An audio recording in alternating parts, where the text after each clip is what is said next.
We all know what the Earth's core looks like. A big glowing ball of iron in the middle of the planet. But here's the thing, every image you've ever seen of it is an illustration. So is that because scientists don't actually know what's down there? Or is there a very good reason for it? Let's see what this flat earther has to say.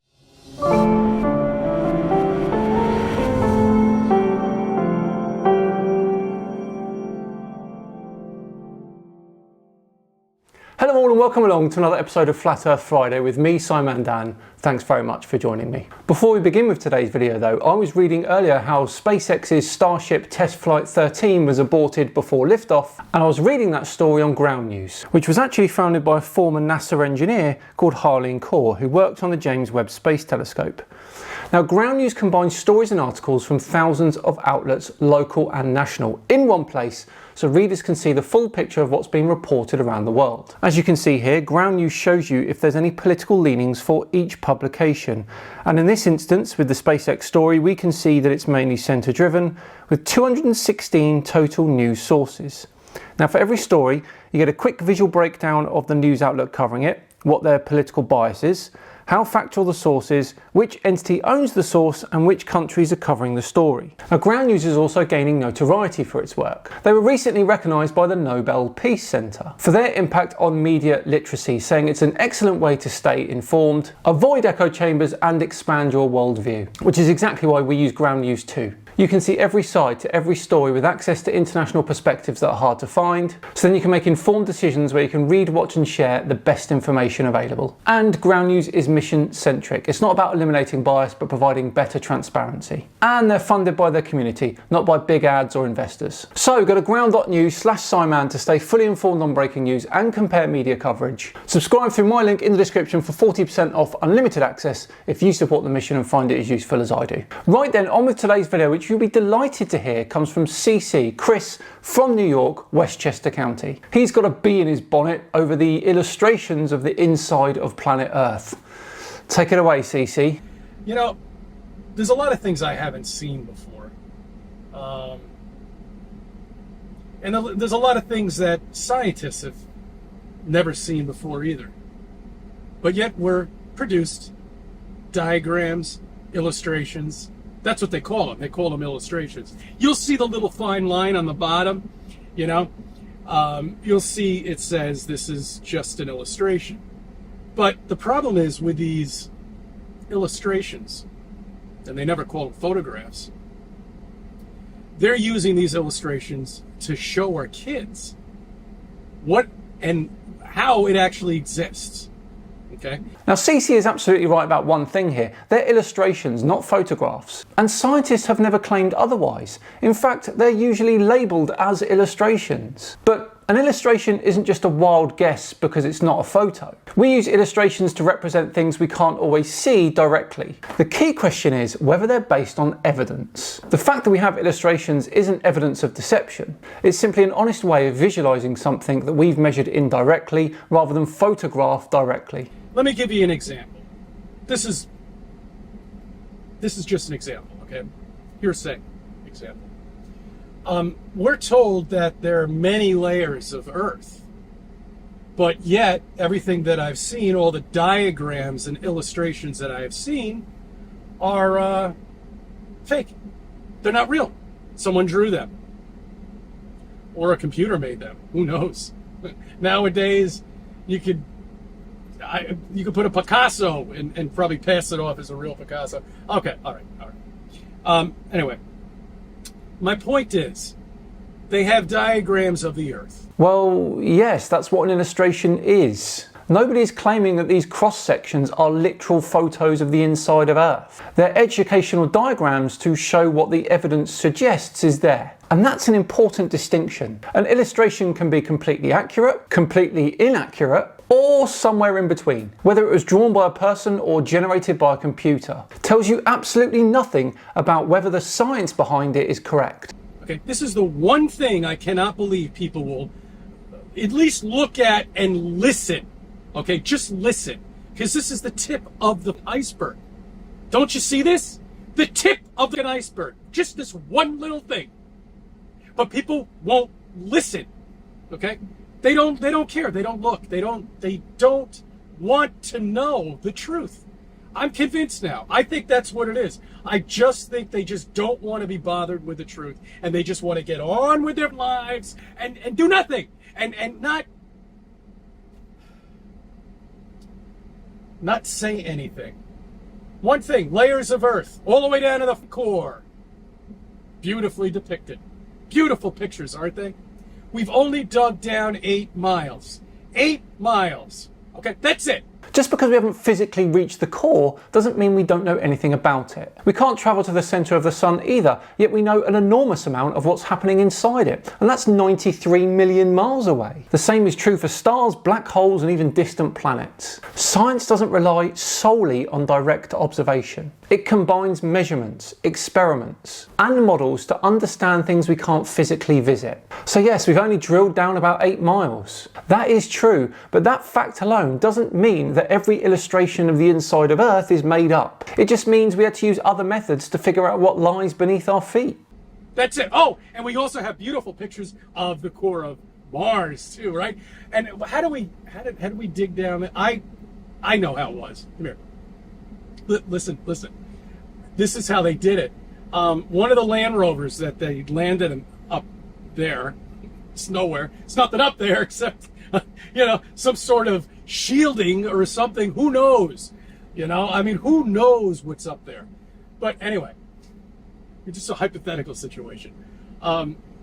So they one of the Land Rovers, or whatever the hell they are, one of the rovers, decided to dig down 8 inches. That's right. It stuck this little thing 8 inches down into the dirt or soil, or they say that Mars is made out of. And that's how they decided to come up with the core. That's funny because we've done the same thing here. And we have a core for you too. That's great. Just great, guys. We didn't determine the Earth's interior by drilling down thousands of kilometres. And we didn't determine Mars's interior by drilling down a few centimetres. In both cases, scientists used indirect measurements. On Earth, earthquakes send seismic waves through the planet. Those waves speed up, slow down, bend, and even disappear depending on what they are travelling through.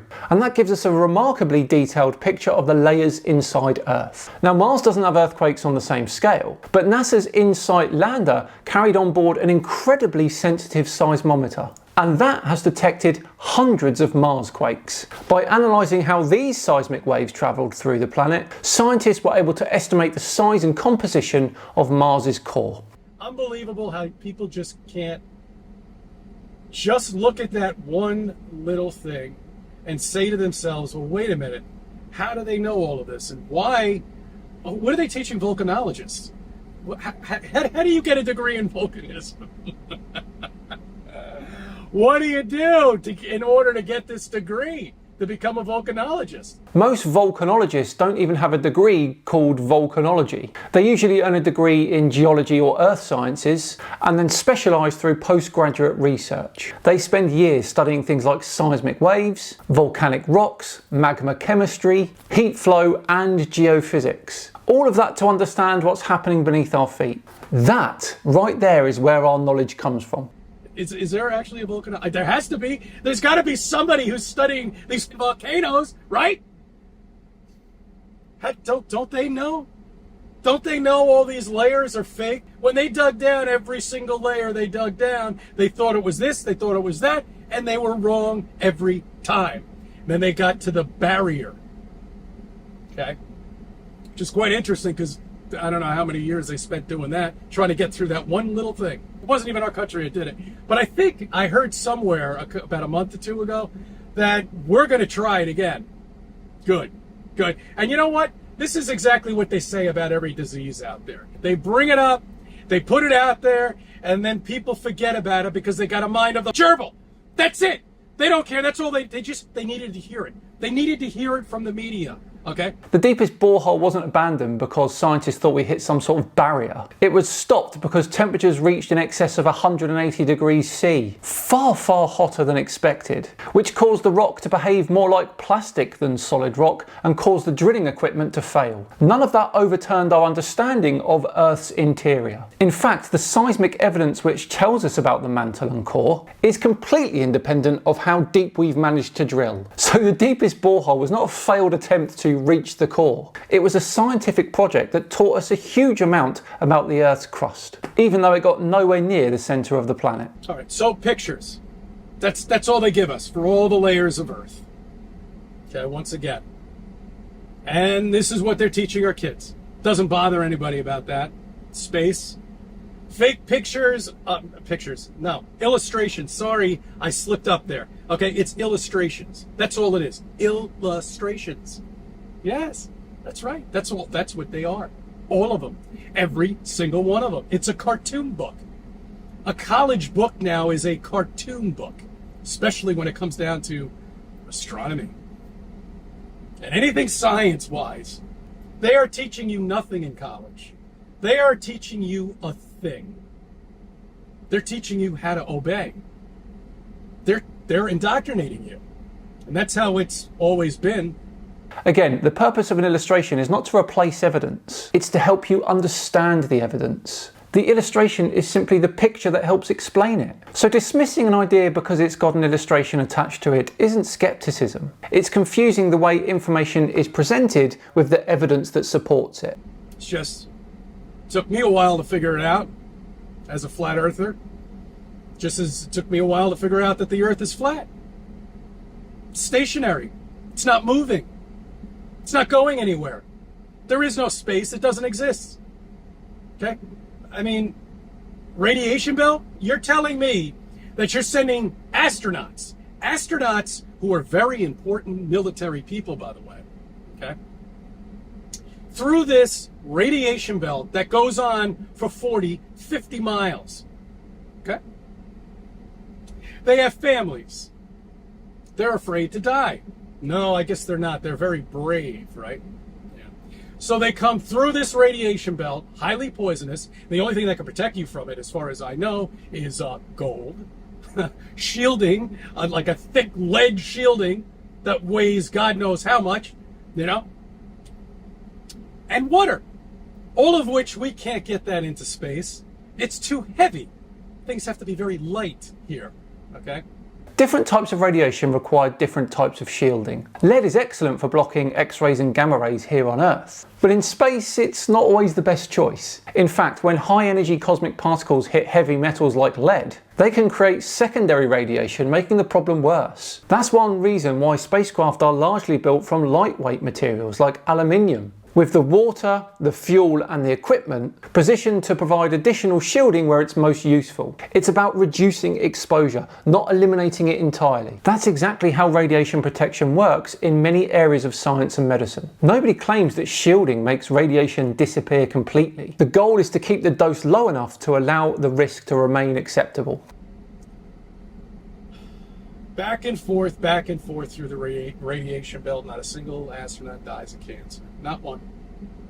Not a single one. No problem.